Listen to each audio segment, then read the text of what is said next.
Welcome back, everyone, to the Sacred Trial, the pro qualifier to the True Silver Championship, sponsored by Game. We have the last match of the day, which is going to be Dog versus Eloise. So there is one spot left for these guys to potentially go to the True Silver Championship at the end of August and play in the major there. So Dog versus Eloise, Lorinda, who's going to take it? Taking bets now, and I know you're a betting man. I am a betting man. I think Eloise takes this down. I think she's... I keep saying I think it's her time. I think she's got a chance of getting through. Obviously, Dog is the more experienced player, especially in this event. He was the runner-up last time, so he knows what it takes to get through a lot of half-zone games, and he will win something sooner rather than later for sure. I just feel that Eloise, I don't know, gut feeling, I think Eloise is going to get through, but I don't mind either way. Both of these players are great. I want to see both of them go to Insomnia.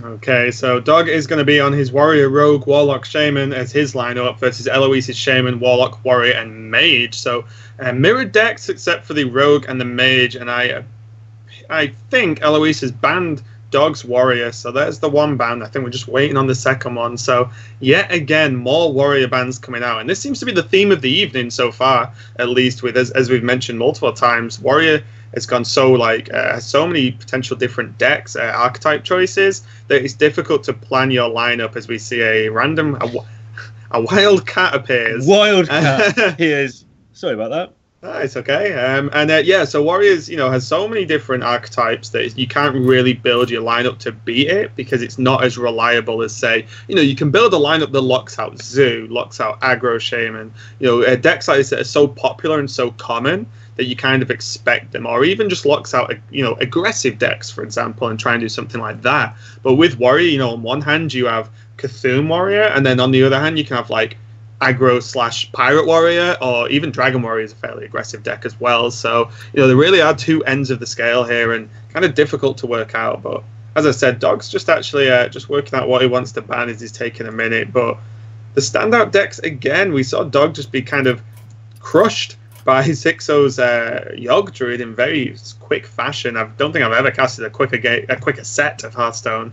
But again, just coming back to Eloise's Mage, it's like we've seen it perform very well in some matchups, but then we've seen it where it gets a bit too top heavy with like two tomes, for example, in hand. We saw the last game she was on. So do you think it's got what it takes versus Dog's lineup? Because Dog is playing the Aggro Shaman, right? Yeah, I think it may be okay because it probably matches up quite well against Rogue. I'm no Tempo Mage expert, I must admit, but I feel that just blasting a Rogue in the face with a bunch of spells seems like a good way forward. And keeping the one or two minions that Rogue plays off the board seems good. It feels like you can keep yourself in a high enough loaf total to do the damage before the Rogue kills you on Miracle Turn. Maybe you can't. But I think she's got a chance there. And obviously, the Dragon Warrior matches up quite well as well. So very interesting to see how this pans out. And we're seeing that Dog has banned Shaman. Yeah, and just a reminder, of course, we did just see it, but Dog is bringing Reno Lock, hence the Shaman ban, as well as Zoo is one of the best matchups versus aggressive Shaman lists, and even some mid-range lists at the moment in general. Whereas Dog with the Reno Lock probably feels like he can take almost any Warrior deck regardless. Yeah, and he'll just need that minute that he just took to get over that last match as well, because when Zixo beats you 3-0, you don't get time to breathe. Especially he's a when very fast player.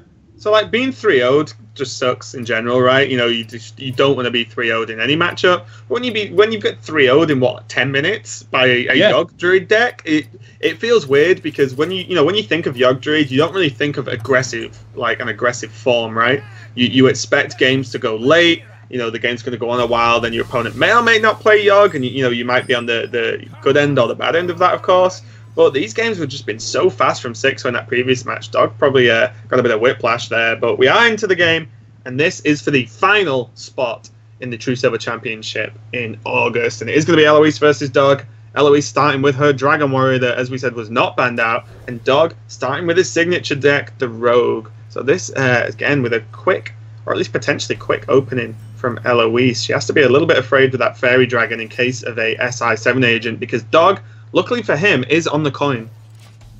Yeah, having the coin as the rogue just gives you so many more options with that SI7 and so on.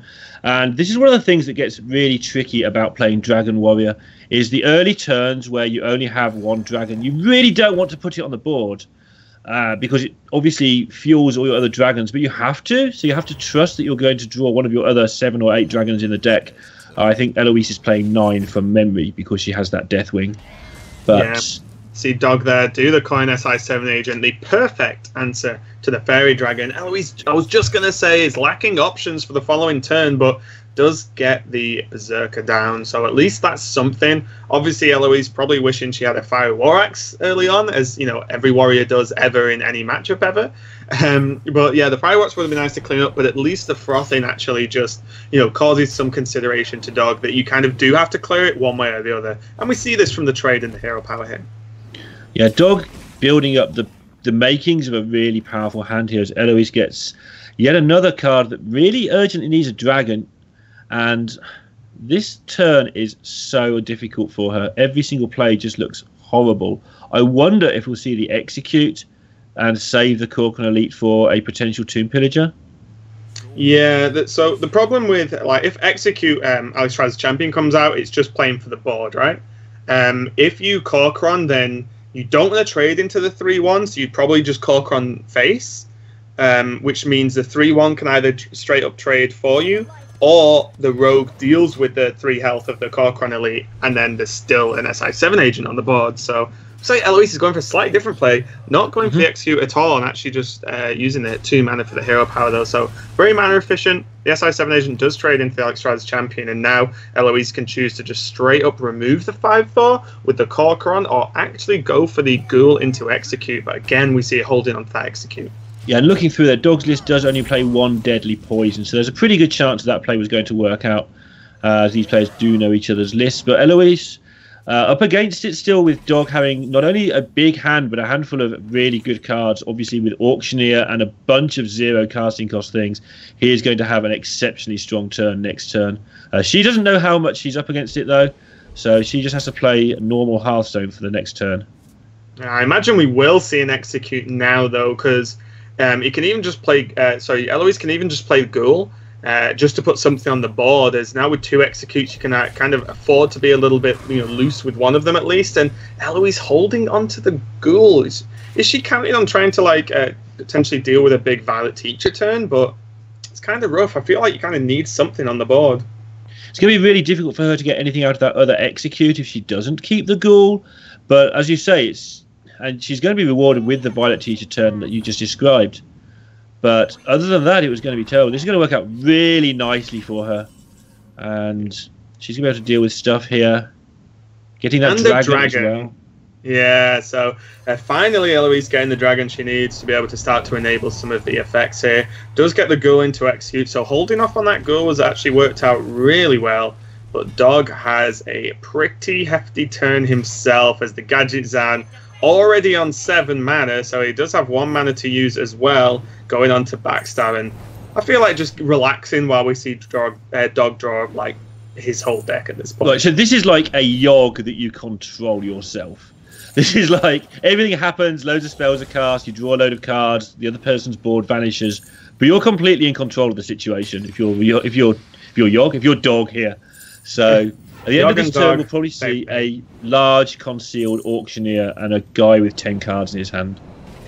Yeah, and Dog actually, holding off, not wanting to overcommit too much with the second prep. But Eloise has Rag, and I feel like this Rag is going to make or break the game. It does get the Auctioneer, but Dog did draw a hell of a lot of cards that turn. Yeah, and he was rewarded there for not going all in with some sort of cold blood action there. Knowing that one of the few ways he could lose that game would be to go all in on that Auctioneer and get it ragged. So very heads up play there from Dog to play around one of the few things that could punish him. And now he's going to make just a giant Edwin Van Cleef. Yeah, with the prep sap onto the Ragnaros, and doesn't normally feel too great because Ragnaros is actually just has the ability to just come straight back down again. But with 2 minions on the board and the chance for the Ragnaros to hit face, if Eloise misses this Van Cleef, this is going to get very scary very quickly. Yeah, and she does miss. Gets second prize. And the second Eviscerate means that Dog can actually just clear off, or potentially clear off this Ragnaros without having to resap it. So I think that's why he stalled there with the Gadget Zan, just to actually consider whether he wants to just actually use double Evis instead. But it looks like with this volume of damage, actually, he might just be thinking with Leroy, Cold Blood, Evis, he can actually just go for some smoke damage maybe. Yep, and yeah, just sticking a whole bunch of damage to face here, using the backstab just to be sure. And this is a lot of damage, people. This is a lot of damage, and really, Ragnaros on its own can't deal with all this. Not with the Leroy and Cold Bloods in hand. Yeah, so Blood to Ica and the Blackwing Corruptor seems like a pretty good play, as well as the ability to drop down the Twilight Guardian. So even though it was looking a little bit rough for Eloise, she does have a very, very good turn this turn. So can block out the direct hit from Van Cleef on board, as well as actually, hope the Ragnaros just kills him anyway. And even if not, you actually pound a lot of pressure onto Dog. It needs to, though. And it does. I think Dog had lethal if that wasn't the case, because Leroy into the Dragon and then just Cold Blood Eviscerate was going to be lethal. But it did hit, and now Eloise is suddenly looking at a really powerful board. Yeah, it looked pretty grim for a moment there, but Eloise set up the best turn possible, even if the Ragnaros were to miss. She'd already seen one sap, but almost the whole deck was drawn, so pretty reliable second sap was to be expected in the hand of Dog. Right, and just what do you do here? You've got to be a bit careful you don't use up all your damage. He's used quite a lot of damage already in that assault there that gave him every chance of winning this game. But now you're facing a two-turn clock the other way. So first thing you need to do is get some minions on the board to slow this Ragnaros down. But he's going to start with a Shiv, and he's going to have to operate quickly here as well when he reacts to whatever he draws here. Yeah, it's going to be a Tomb Pillager. Dog does have the option of potentially Eviscerate into SI to kill off the Ragnaros, but that just doesn't feel like enough, as Dog just identifying that he needs to go all face, and he has Leroy, Cold Blood, and Eviscerate for potential damage next turn to finish up the game. But with a second Twilight Guardian and Alex Straz's champion to be able to deal with the board directly this turn, Eloise can actually squeeze all this in and armor up pretty happily. Yeah, if she doesn't armor up, things go bad. Presumably, we didn't see Dog use his first Cold Blood yet, did we? Yes, the Cold Blood was on the Van Cleef, right? It was a 12-8. Oh, yeah, it did. And he's also used an Eviscerate earlier, so he's kind of out of extra damage. He does have a Deadly Poison, but that'd be one short. And he's going to need to find a way to do it, because Eloise is just stacking that damage up now. Yeah, this is looking not too great for Dog, as the Ragnaros swings in for another 8. And pretty much sets up lethal next turn, and Dog has everything to do now, as he only got one card left himself. But with only one sap and 2 6 health taunts, this could be the end for the first game for Dog versus Eloise. Yeah, look like Eloise is going to take a 1-0 lead against Dog's signature deck here. That's twice we've seen him lose with Rogue today, which just says why people don't bring Rogue if Dog's losing 2 games out of 2 with it. And he was unfortunate to some degree here. He did have a next turn lethal if Ragnaros missed, but is entitled to hit. There's only 2 targets. And he's going to have to find a way to win with his Shaman or with his Reno Lock. Yeah. But the game's not quite over yet, although we can see that it's definitely not looking good. Dog just going through the motions now, working out exactly any percentage chance that plays he can make here win him the game. So it looks like he's going to go for it. The Farseer keeps him relatively stable. But the issue is, he's only got the Farseer and Leroy he can play as even minions. So then Ragnaros is if this is the play he's making now, Ragnaros is 50-50, right? Yeah, and I think his last card is Deadly Poison. I may be wrong. Is he running 1 or 2? 1. He's already used 1. He's already used 1? He used it on the Gadget Zan turn. Okay, yeah, that turn went so quickly, I'm going to excuse myself. But I'm sorry. But now he's down to 3 cards plus whatever's left in his deck. He's got to do 18 damage minimum. And he's got to not die. And And there's the concede. You realise, that he just couldn't do enough damage, especially because he knew there was a large chance of the Twilight Guardian coming down with Taunt again, because the second one was played, so there must have been a dragon in the hand at the moment that wasn't played. So he knew the second Taunt was coming down and knew it wouldn't be enough because he did use the sap. So Eloise does go 1-0 up in a pretty close game with her Dragon Warrior. So she's going to be requeuing it and it's going to be against Dog's Reno lock. And I imagine Dog is feeling fairly confident with this Reno lock versus Warrior, as he chose not to ban Warrior and he didn't bring Zoo. Yep, although he did have to ban Shaman, I believe, so he had kind of awkward choices to make anyway for his lineup, because Shaman and Dragon Warrior are both pretty good. But yeah, I think he'll be feeling like this is a good match for him, because Zoo's not a bad match, and he's chosen to bring Reno, so he must fancy this matchup. Dragon Warrior is by far like the most popular Warrior deck at the moment, I would go as far as to say. Yeah, I think in the past couple of days, definitely. I know there's a lot of Cthulhu being played as well. Right. Yeah, Cthulhu definitely. Strifecrow brought Cthulhu. It was banned out here in this top 8. That was one player's bringing it. I don't think anybody else did for this top 8, but I didn't see the whole lineup for all the 20. Yeah, it's just the natural fear of Warrior, as we spoke about earlier. But we are into the game now, and we see the N'Zoth in hand from turn 1 from Dog. Not really what he's after, but the rest of his hand doesn't look too bad. You can go with the Peddler onto turn 2, and then start to just life tap into the potentially the Twilight Drake for turn 4. Be interested to see how Eloise chooses to deal with this. Alexstrasza champion looks natural, and it's probably what she'll do. But you don't like walking into that Mortal Coil. Some people do play around it to some degree, maybe way too much. She doesn't. She just hits it, and I think that's the right play. I think he's trying to get the minion down first. The weapon can always just be equipped in combination with like the Fairy Dragon next turn, or there can just be a coin out into the Twilight Guardian. But the as we said earlier, the Alexstrasza champion kind of acts like secondary War Axes. But the minion doesn't have durability, right? It just has health. So as long as it can keep alive, it actually stacks up for a lot more damage over time. We do see the Smallcron Elite actually going for a minion for once, as it trades into the Voidwalker. And I think a lot of the time, well, if you can play Kor'kron and they stay alive and you'll get a decent trade-off, you normally do, because that charge effect, as we mentioned, is a very powerful mechanic in the game. Yeah, Kor'kron Elite's just the right shape a lot of the time. A 4/1 minion that kills something is pretty powerful, as it turns out. And yeah, gets rid of that Demon Wrath from the hand and allows Eloise to start building up a proper board now. Yeah, there's a pretty nice clear overall. The Corruptor is activated by the array of dragons in hand for Dog. We do see his own Twilight Guardian, the Fairy Dragon on the end there, and obviously the Twilight Drake from early on. So gets the value on the Corruptor there, puts the Twilight Guardian of Eloise to 3, and a little bit more of a manageable chunk, especially with that Shadow Ball in hand. Yeah, Dog's hand looking really, really strong here against this. Like, even a Twilight Drake on its own is pretty good against an onslaught of minions. And he's going to have the ability to taunt that up as well the turn after. So Dog's hand looking pretty good. Eloise's hand, sometimes you get this where it looks good, but actually untangle it all in the with the mana available. The only thing that uses all your mana is the Azure Drake, and that doesn't do much for the board. Yeah, it's kind of a tough one. You really just want to kill off that Blackwing Corruptor. It's trying to work out what you're left with, right? Yeah, and she's deciding that she's going to have to do it this way, I think.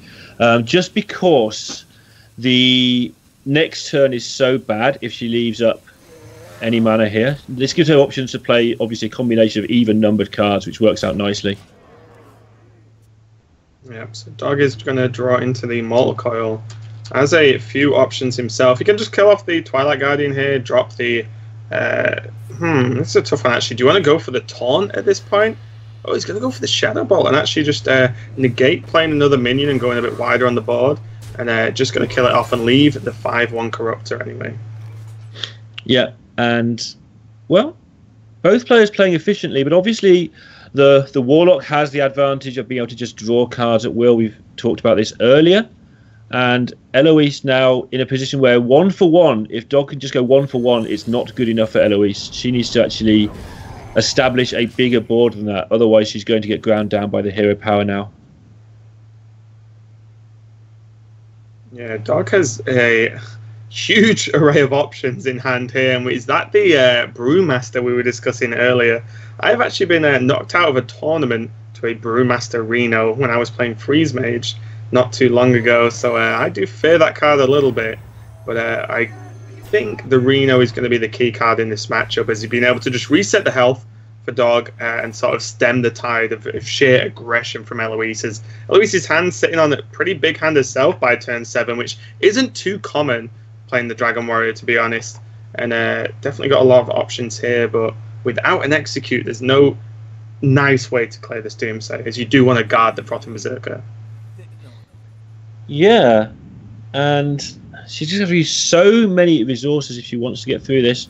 But I think she does, like you say, want to guard this Frothing Berserker. It's one of the few things she has left to try and win the game with. Yeah. If your opponent can't deal with Frothing, it's just it can just win games. The only fear is this is stepping into turn 8, and if there's you overcommit to the board and there's a twisting nether, then you're really not feeling too good about stuff. But having just this Frothing Berserker and Alex Trice as champion is not too much. Overcommittal there's only 2 minions. I wouldn't be surprised if Eloise actually just hero powers this turn, and just hold on to the minions, because she's got enough cards to be able to drop a minion and ghoul next turn for an incredible Frothing buff. Yeah, and getting Twisting Nethered here would not be good, as we see Dog drawing into that Emperor, but he's going to be scared of actually dying here. There are situations with the Ghoul, with the Frothing Berserker, where he just dies, so he's not going to have time, I don't believe, to play down this Emperor, and he's going to have to probably something like taunt up a Twilight Drake and hope there's no execute. That also could be bad. Yeah, it feels like it's really, one of the few options. The only other play is actually going for the Brewmaster, Fairy Dragon, Argus to just go a bit wider, create multiple taunts, so you don't get completely blown out by execute. Yeah, and that may be what he chooses to go with, actually, but... Ooh, he's just going for the Twilight Drake, so just valuing the extra point of health and the fact that it will kill the Frothing if the Frothing has to run into it. And luckily for Dog, there is no execute, but there is a Ragnaros. Right, this gives Eloise so many interesting options here. And none of them are particularly pleasant, I don't think, but probably see her just drop the Ghoul and trade in the Frothing, I should think. And that will enable her to clear the board, keep some sort of board for herself that she knows that Dog's struggling to deal with, or he would have definitely dealt with the 7-4 and not risk the execute, and then test Dog again next turn. Yeah, it's definitely an indicator that there's no particularly strong AoE in the hand, because even though it wouldn't be the best Twisting Nether turn, as you said, Dog was under a lot of pressure to potentially just die, so you would imagine a Twisting Nether would have come out if it was available. But yeah, Eloise can actually just clear this off, can actually just clear and play Rag if she really wants to as well, just to put another big threat on the board. And again, there's probably not a Siphon Soul in hand in terms of Eloise's thought pattern here, because again, like, Frothing Berserker would have been Siphon Souled more than likely in that situation. Yeah, and she's taking the chance to play aggressively here, put more things on the board, realising that there is no way for Dog to deal with it currently. Obviously, that changes fast when you're playing Warlock, but at the moment, she's called it right.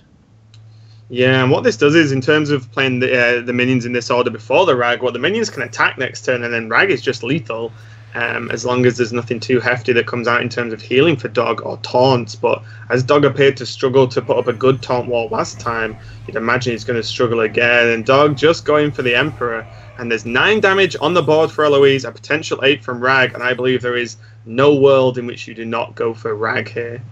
Yeah, I don't think there's a world where you don't take this 50-50. When the worst case is you clear your opponent's board and put them to 6. Exactly. So, any outcome, although the outcome to just win the game here and then is the best, of course, the other outcome is also a fairly strong position for Eloise. And the Rag knows the Smork life and just hits Dog in the face for 8 to finish the game. And another strong performance from Eloise there, as she takes this set so far up to 2-0 versus Dog. And now Dog has his Shaman left, I believe. Yeah, if you want to 3-0 somebody in the current environment, if you've got your Shaman left, you've still got a chance for sure. And we're straight into it, no messing around here. Yeah, but, if there's one of the decks you don't want to go up against with Shaman, guaranteed is going to be that Dragon Warrior. And Eloise with Sir Finley and a Fairy Dragon in the opening hand, starting to have the tools she needs to just reduce this Shaman down to nothing. But Dog does have a pretty good open himself. He is going to be on the coin, so he can do the coin into Totem Golem into Argent Squire play with a second Argent Squire and a Tuscar Totemic to follow up with. Yeah, he's going to have to run through this Dragon Warrior deck and then Zoo, and then Tempo Mage in a row. If he's going to get to Insomnia, at least if he's going to be invited to Insomnia, he could still get there, of course, any way he chooses afterwards. But he'll be hoping to get there for this free ride, and he's still got every chance, but it's going to be a really tough time, I think. Yeah, just especially with this opening as well. Even the Ghoul just having the 3-drop to continue on for. So this is looking pretty good for Eloise. She has the choice of Finley, and a lot of the time, Life Tap is just the snap pick. But against, aggro Shaman, you might have a couple of second thoughts about, trying to use the heal to be a bit more defensive, and you can actually heal up your sort of bigger minions in terms of Twilight Guardians or Corruptors to get more value out of them over time. Yeah, and the Priest power not only defends your face, but it does help you make some favourable trades. Not so much, obviously, with the current board, but from turns 4, turn 5 onwards. You have a lot of middling minions that like to kill something and then be healed, and it gives you that extra bit of defence. But obviously the Life Tap is the tempting one, and Eloise goes with a greedy play, and I like this a lot. I'm going for the Life Tap to just try and keep up with the resources at the moment, or actually just overtake the Shaman a lot of the time. I'm going to see the standard turn 1 coin Totem Golem with the follow-ups of the Argent Squire, of course, from Dog. Does challenge the Finley. Eloise has now the option of actually just going for the Blood to Ica, but more reasonably going for the Fairy Dragon to at least challenge this Totem Golem for now. Yeah, the Fairy Dragon plus the Finley obviously challenges that Totem Golem, and also means that Dog probably has to spend his turn trading into the Finley, because he'll be scared of any of these effects that we can see, the Ravaging Gore, the Blood Trick, or that sort of thing, and that will slow him down somewhat if she does play the Dragon. Her other choice, if it plays the Ichor, it does challenge the Golem, but bad things can happen if you rely on both your minions surviving against Shaman. Yeah, it's definitely taking the time, though. I do kind of understand the Blood to Ichor play, as it keeps the Dragon in hand, which is important if she starts to draw into the, obviously, Dragon effects. And it still puts a 2-2 on the board, which with Blood to Ichor, the Finley, and the 2-2 still challenges the Totem Golem overall. Yeah, and it looks like that's what she wants to do. Putting up a cheap minion. Also keeping hold of that Dragon, which obviously is important for later on for her Dragon effects to be triggered. Things like your Corruptor are very important in this matchup if you can use them. And so she's thinking maybe she just won't have another chance to draw a Dragon as well as an activator or a thing that needs to be activated. So wanting to hold on to that Fairy Dragon there. Yeah, I think the idea is that the Dragon effect minions actually win you this game a lot of the time. Yeah. I like the Twilight Guardian being, one of the most important. So you can just hold off there instead. And now the Fiery War Axe finally appears on turn 3. But is it going to be worthwhile? I don't know. There's an option for Eloise to Fiery War Axe into the Totem Golem and then just ping the shield off the Argent Squire with the slime. Yeah, she may just trade and obviously play the Ravaging Gore. That seems a decent play as well. Which means that next turn she can War Axe and tap. Whereas if she goes with the War Axe now, then next turn she Ravaging Gores, and she's wasting 2 mana over the course of 2 turns. But your play is definitely tempting as well here. Yeah, I mean it's sort of it's very similar in terms of the outcome, right? Because the potential of War Axe now means you have the War Axe already equipped for the next turn, and then Ravaging Ghoul War Axe, the second swing can actually get some work done as well. It's like it's going to go for the Ghoul play though. Just gets the minion on the board, and like you said, this just fits the curve better in general if there's no other, like decent draw from Eloise next turn.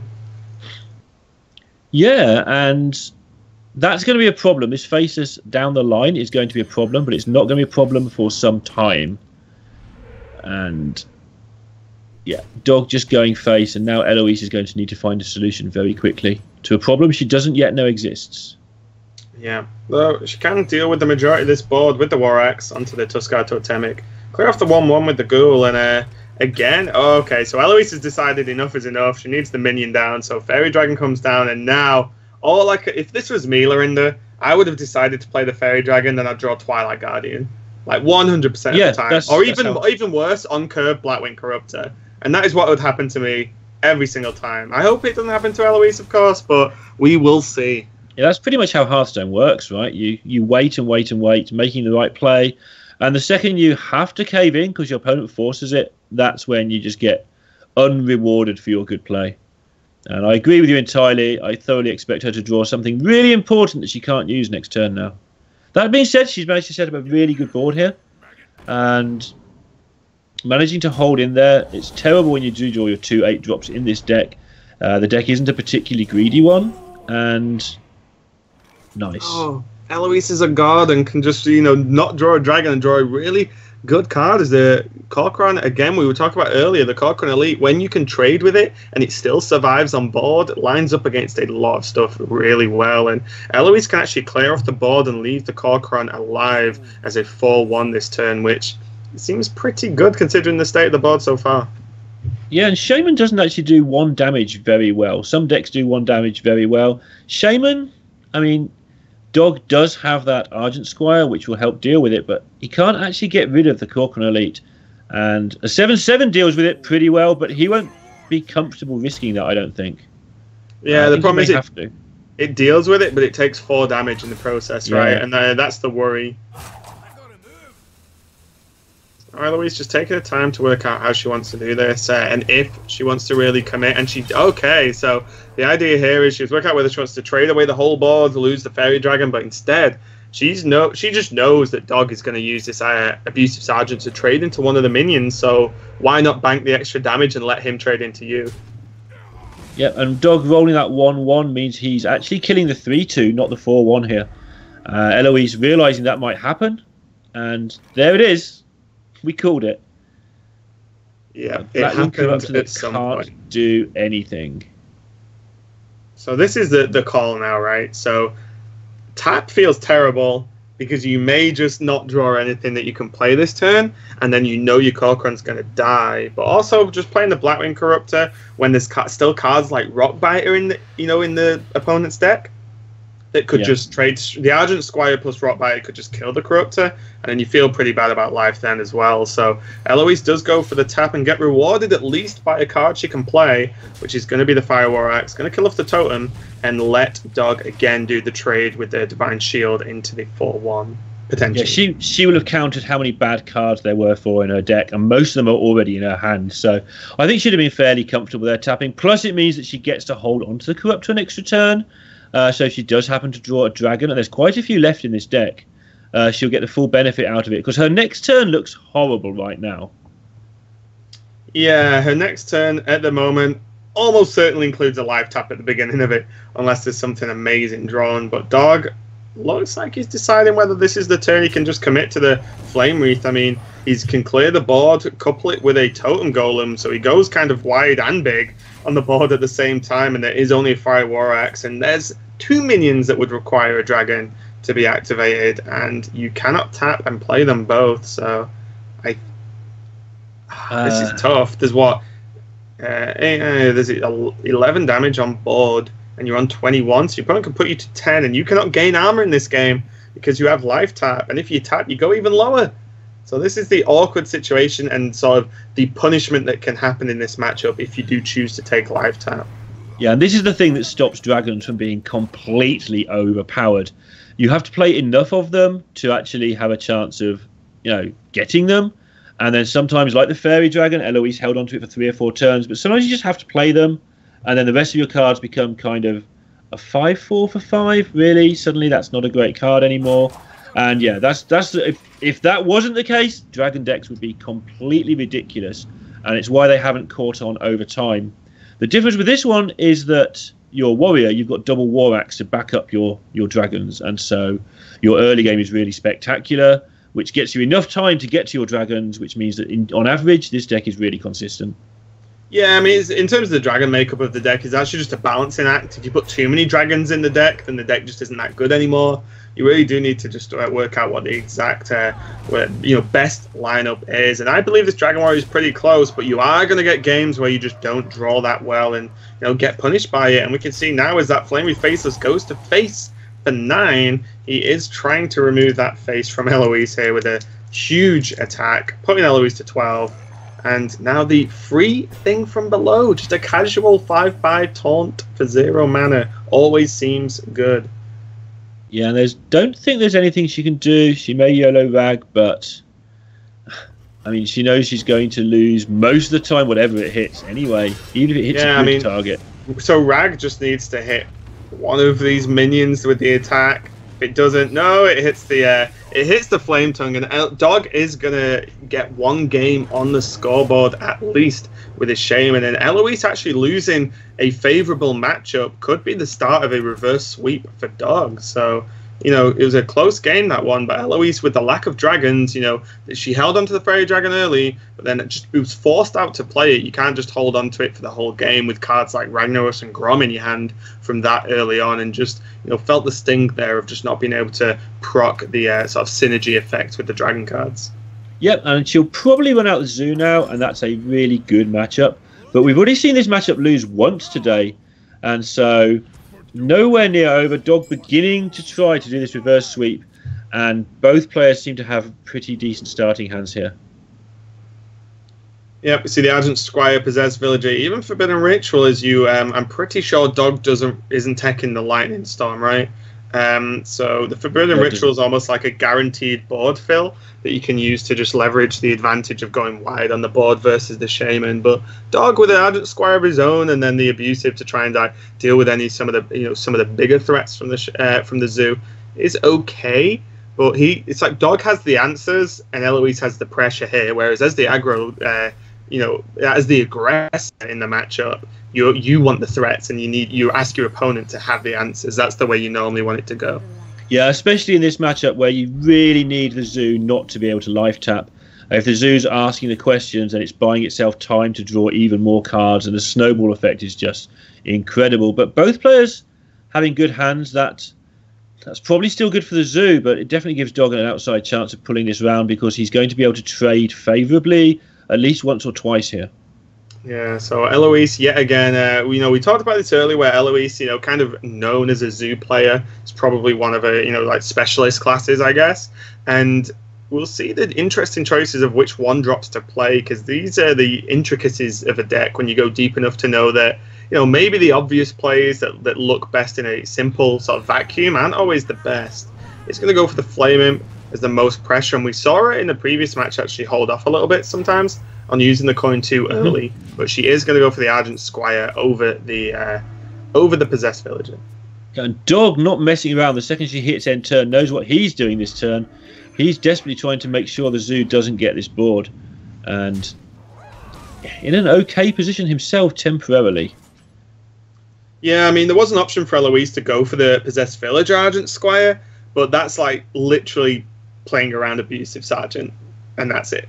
So, that's pretty much it. So Eloise just went for the more of the power play. Unfortunately, did get a little bit wrecked by the Abusive Sergeant there, and Dog got a pretty good board so far. And this Direwolf doesn't really do too much with all the minions either being Divine Shield or being on 1 health anyway. Right, and I'm wondering if she feels she has to play it anyway, so that next turn she can tap and play the Possessed Villager in a worst case. Obviously, the minion she wants to play is the Possessed Villager, but she just feels that she can't afford to waste that much time / mana here. Yeah, and this, by killing off, using the Divine Shield, killing off the Abusive Sergeant, this opens up awkward trades for Dog, as he can't just guarantee clear the board with what he has. I still think Tuskarr Totemic is the go-to play, though. Using Hero Power Rockbiter to clear this off might be a bit, too slow, but it looks like Dog's definitely weighing it up, and he is going to go for it. So he's just going to guarantee the full clear and not want to leave the Argent Squire up. So really pushing the whole, if you want to beat Zoo, don't let them have anything on the board at any point in the game. Yeah, and it's going to be rewarded unless Eloise picks up a Counselor here. That's a good draw for her, though. Yeah, Peddler really what she needs. And it gives her more options with the 1-drops. Blood Imp probably not going to be picked here. I imagine actually due to the cards in hand, Flame Imp may be the go-to, as it's just another strong playable minion. Whereas Soulfire, when your opponent's on 28 and got the board, doesn't really feel like it achieves too much, especially when your cards are so impactful in forms of Dark Iron Dwarf next turn and the Sea Giant, but she does go for it. So what are the thoughts behind this? I think she's gone for the Soulfire because it's one of the ways of dealing with a 7/7 creature. And if she'd just gone with the Flame Imp and put it on the board, I think maybe there's a good chance that something like a Flame Tongue would take out her entire board. And then the Soulfire just gives her a little way back into it in emergencies. And this is getting close to an emergency now. Dog's managing to go wider and wider. Yeah, and the problem as well is Eloise is probably looking at that Sea Giant going, oh, I can nearly play you. And unfortunately now, because of the trade and the minions do die, it means that she is going to be a 1 mana off being able to play this turn. But the Dark Iron Dwarf is definitely going to help take out this Flame Tongue Totem in combination with the Possessed Villager. So Eloise getting a small victory there, and suddenly a 4/4 isn't really contesting the board at all. Right, and after every single turn, you think the person who's just played their turn is going to win the game. Both players just wipe your things out, make my things, and this goes back and forth. But again, gone back to it too many times today, probably. But the difference is that in general, the zoo has the ability to draw 1 or 2 extra cards. Yeah, and also refill the board quicker. Yeah, with cards like Forbidden Ritual. So we do see Doomhammer equipped though, so that is a lot of damage over multiple turns. Dog there using it to clear up the 1/1s from the Possessed Villager and his Death Rattle pet, and keep his 1/1s alive as well. Just leaving the Dark Iron Dwarf on the board, as you imagine the zoo will want to start trading away the minions, as opposed to just going face with this Dark Iron. I wonder if Eloise is going to be tempted to play the Councilman and the Abusive here and Soulfire something. That would get rid of the Sea Giant, which feels like her win condition, but it would help to establish the board, even though you're only Soulfiring a 0/2 or something and throwing it away. It's more likely that she won't do that. It's more likely she just plays the Abusive, kills a thing and passes. But I just wonder if it would cross her mind that's a way of getting a hold of the board. Yeah, it's definitely a consideration because for the past 2 turns, the Sea Giant's just been out of reach. And if that Sea Giant just never gets played, if there's a huge clear, then, that is effectively a dead card. And it's worth weighing up whether the Soulfire pushes you ahead enough on the board to win the game. But Eloise decides that the board is looking close enough to get Sea Giant off next turn that it's worthwhile. But we can see Dogs almost playing a Sea Giant himself for a good chunk of guaranteed less mana, even with the overload. So 7/7 not quite going to match up straight against the Sea Giant, but I'm going to give Eloise some thoughts first. Yeah, and Eloise's attack there is interesting because it declared intentions to, okay, you've got a lot of damage I can see, but I've got a lot of damage and I may have more if I draw something like my Forbidden Ritual. Suddenly I could have a giant Councilman. So you probably need to deal with that. And I think that's quite a good play by her to make sure that Dog has to waste damage, if you like, into this Councilman. Yeah, this is kind of nice as well, because what the trades do, Dog will be aware that I believe Eloise is playing 2 Sea Giants in this deck, and there is one card that she's been holding on to for quite a while. So when you've got a 7/7 on the board and your opponent doesn't, why not just reduce the chances of their own 8/8 coming out? And it's been suspiciously 1 mana too expensive every single turn for like 3 turns in a row. So I think Dog is definitely playing around it. Yeah, and I was going to say, I'm pretty sure Dog is capable of Sea Giant math. As he is one of the best players around. So really strong play, just pushing that Sea Giant just out of reach for Eloise for 3 turns in a row now? Yeah, and I think she's going to end up Soulfiring here. And what she's thinking about is whether she wants to discard the card that she taps for, or whether it's like, you know what, this Sea Giant is just not happening. Yeah, I mean, she's held on to the Sea Giant for too long, but I genuinely feel like if you're Soulfiring, you trade in, and then you're removing 2 minions, right? Yeah. So then when is this Sea Giant ever coming out? That's the problem, because you trade in really well, but even if you keep the Sea Giant, you're always going to be behind, or the board's not going to be quite big enough for you to cash in on it early enough. See, Tuskar Totemic does come down, and what is the role going to be? A Taunt Totem, not fantastic, but also not completely terrible for Dog here.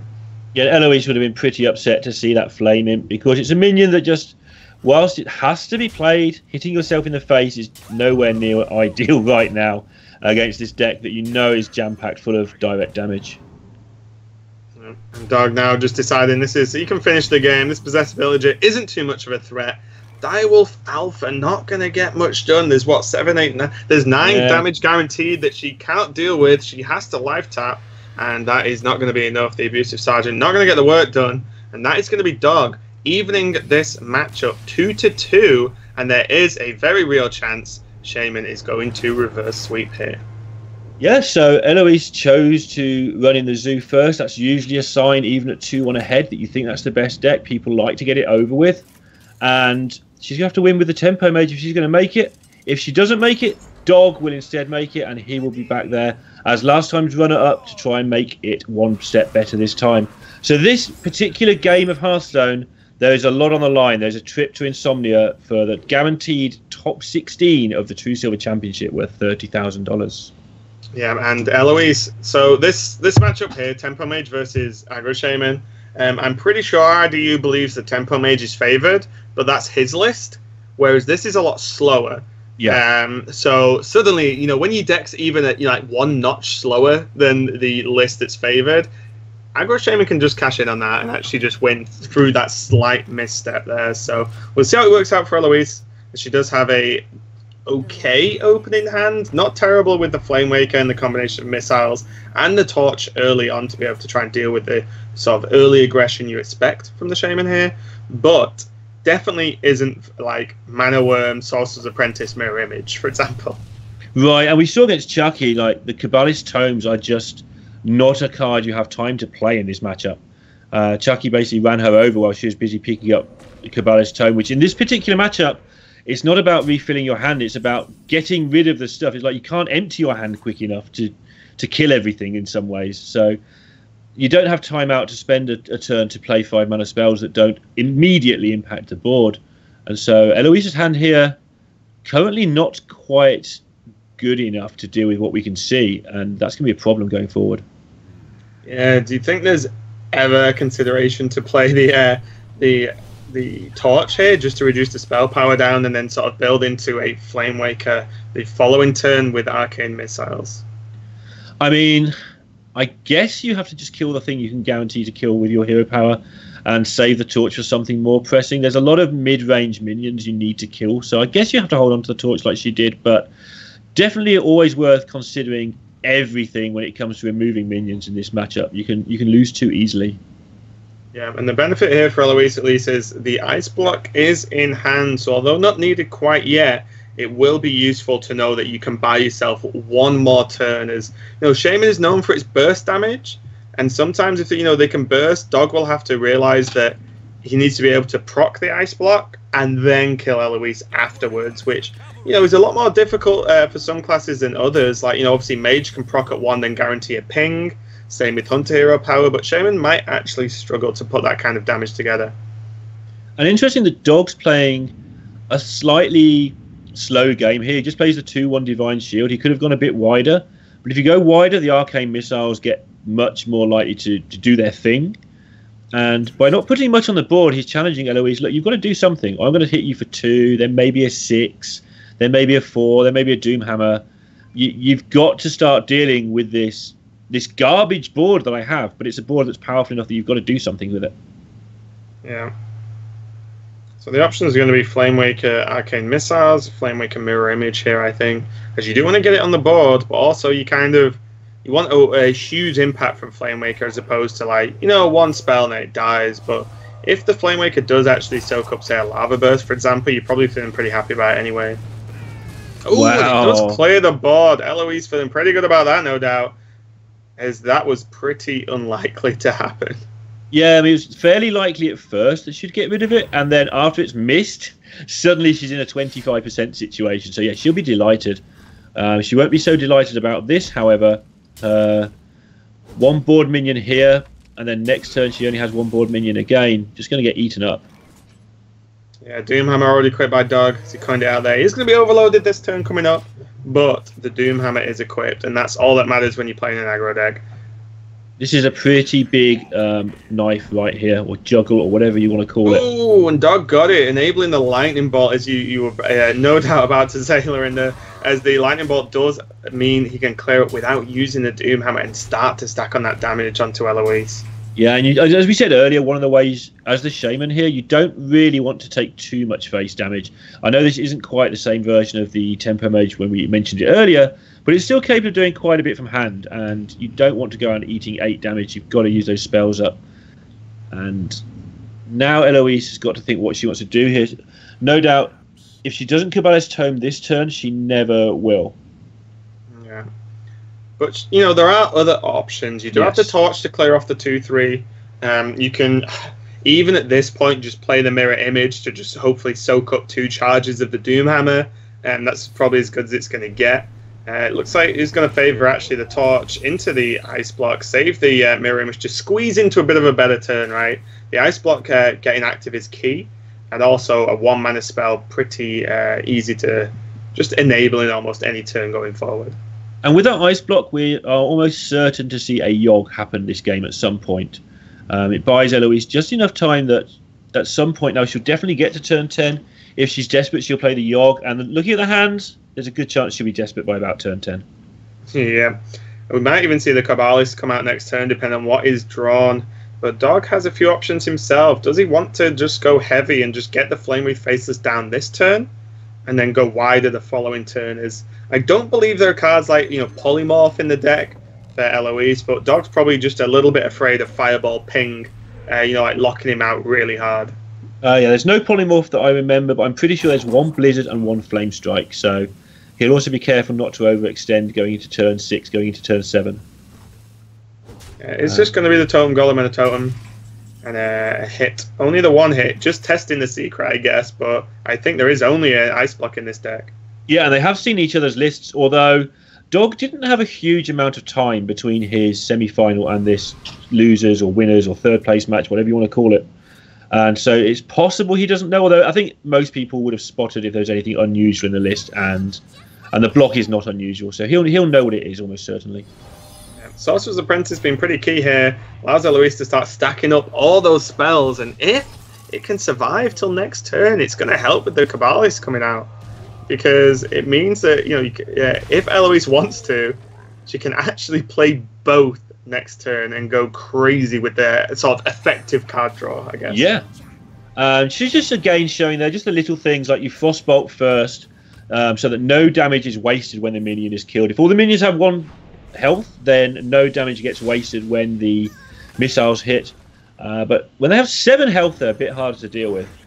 Yeah, and we see obviously Dog using the Lightning Bolt there to clear the Sorceress. Don't want any stupid shenanigans going on.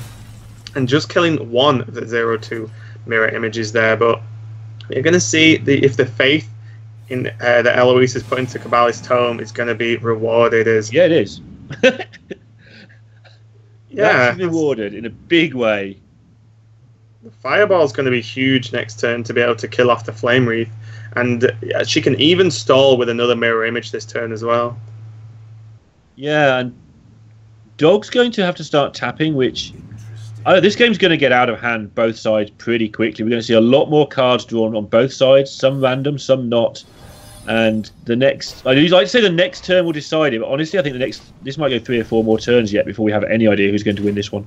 Yeah, and the longer the game goes on, the more increased chance of the Wild Yogg we're going to see. So that is definitely going to get a little bit crazy. A second Flame Wreath Faceless from the Life Tab, though, but not able to play it this turn as Dog was overloaded. So could it be the Tuscar Totemic, or it could go for the Flame Tongue this turn along with an Abusive Sergeant to continue to push for damage, because then he can hit through the mirror images and go face for the 7/6. Yeah, this is really weird for Dog here. Having this Warlock power will help, but he will be almost certain at this point that Eloise has mass removal, which she does not. So if you see some strange plays, that'll be why. But Dog's just decided, you know what, I can do so much damage here. You have to have it right Dog's now. decided, you know what, clear the taunts and 11 to face normally is pretty good. So. Yeah, that works out well, although this board is now going to get decimated by Eloise. And Dog will replay 7/7 the turn after. Yeah. But this particular turn is Eloise's turn to just clear everything up. She'll be a bit worried because 10 damage is by no means safe against Shaman. But just for now, I think she's going to have to clean up and see where she feels she's at next turn. Yeah, I think she's weighing up how much burn she's got left and whether she can... Because she knows Ice Block's down, of course, and she's going to get 2 turns.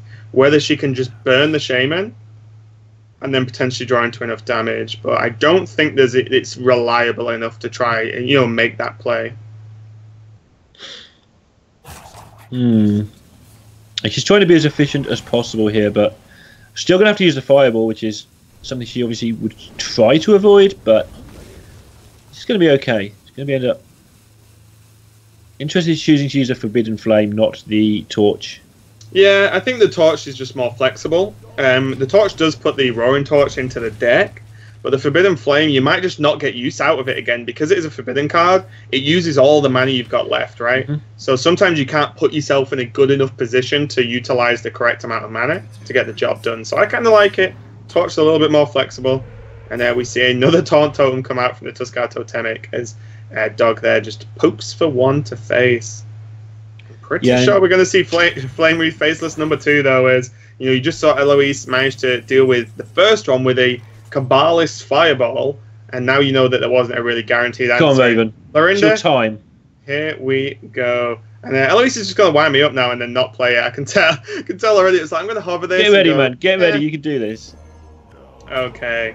So, still working out how exactly we want to cast Yogg, but we will deal with it as it happens. Nothing happening too crazy so far. The Flame Strike, though, is going to get rid of most of the minions, leaving just a Flame Wreath on 3 at the moment. But the Yogg being kind and buffing him back up.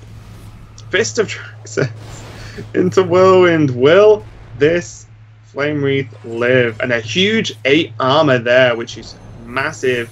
The Entomb removes the Flame Wreath, so Eloise continuing with the extremely powerful Yogg turns. So the Conceal there looked like, oh, okay, it's kind of good to have it, banked, like Yogg can't really be killed. But also maybe you wanted the ability for your opponent to trade into it. But when you Entomb the only minion that's on the board for the Shaman and clear everything else, play secrets, then you've got to be pretty happy. And I wouldn't even mind a double Mana Worm into the Torch this turn. Clear the board, leave Yogg up, and start stacking a hell of a lot of damage.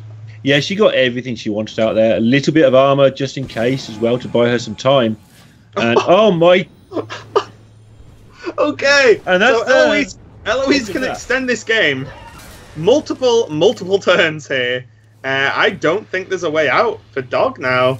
Yeah, there it is. Well played as he taps and leaving that much power on the board. And even if there was some kind of crazy situation, Dog could clear up and stay alive. I bet you Eloise could have stayed alive longer. So she is the last player to book her spot into the 8 invitational spots for the True Silver Championship from Insomnia. And we are just chilling, watching the spectator mode here. You will see our lovely faces very shortly as we get the bracket up. There we go. We have returned. This is what you all really wanted from this. So we'll just quickly whip over to the bracket to see how this tournament has summed up for the evening. So we can see there the players. These top 8 players were 2nd and 3rd in the 4 5-man groups that we played out yesterday, with the winners on the right. As you can see, the winner of Group A was Ostkaka, the winner of Group B, Nyman, then Firebat from Group C, and Gara in Group D with the first 4 spots guaranteed. Then these 8 players, as I said, the 2nd and 3rd place from the groups went into an 8-man playoff, where there was a single elimination tournament to a large extent with a 3rd place match. So we see Eloise moving up through the bracket, beating Hoy, losing to Chaki, but then beating Dog in the 3rd place match to get her spot. We saw Chaki go very convincing 3-2 Powder, then 3-0 versus Eloise to get his spot. 6-0 going in again, another strong run, 3-1 versus Strive Crow, then the very swift series we saw versus Dog, playing the Yogg Druid himself, going 3-0 there. So we see the final 7 players that will be joined by Ness, the previous Insomnia True Silver Championship winner.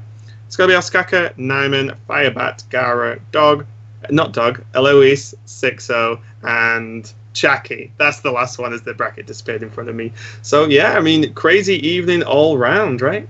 Yeah, absolutely brilliant as well to watch. Got to feel so much for Dog, though. Obviously one of the fan favourites, and obviously a guy, I keep saying it, he will win something sooner rather than later, and he's always seems to just get this close and then have bad things happen. But Eloise has performed really, really well through this tournament. Can take nothing away from her. She's beaten Life Coach, she's beaten Hoy, she's beaten Dog. That's somebody who deserves a slot in a big tournament. And this lineup is terrifying and amazing all at once. Looking forward to seeing how that progresses later in the year. Yeah, so we do have this is all one big qualifier for the True Silver Championship that is going to be on the weekend of the 26th, 27th, and 28th of August this summer. And the 26th will be the Swiss portion of the event and the LAN aspect, where you can still turn up. Dog can still turn up if he wants to, play through the Swiss bracket. The top 8 cut from Swiss on the first day will join the top 8 we have just discussed and play in a bracket over the course of Saturday and Sunday that will be streamed on this Twitch channel we're live on now, multiplay_HS, and that will be a hell of a tournament. one way or the other, and we'll find out who our next True Silver champion will be.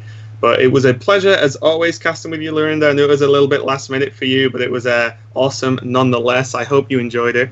Yeah, I loved it. I mean, I love to watch high-quality Hearthstone. If I get the front seat, even better by Michael. I love it. Yeah, it was definitely a lot of fun. So that'll be us done for the Sacred Trial. But as I said, make sure you tune in for the True Silver Championship on the 27th and 28th of August. This tournament has been sponsored by Game, who are awesome, as they've just brought a huge Hearthstone event to the UK. And this, as you mentioned earlier, Lorinda, is becoming a staple event and a major in the Hearthstone scene across the world, as we see players flying from all over the place to take part. But that's going to be it for us, done for the night. Thanks a lot for watching, guys, from Lorinda and from myself and the rest of the team. Appreciate watching. Hope you had a good time, and we will see you next time.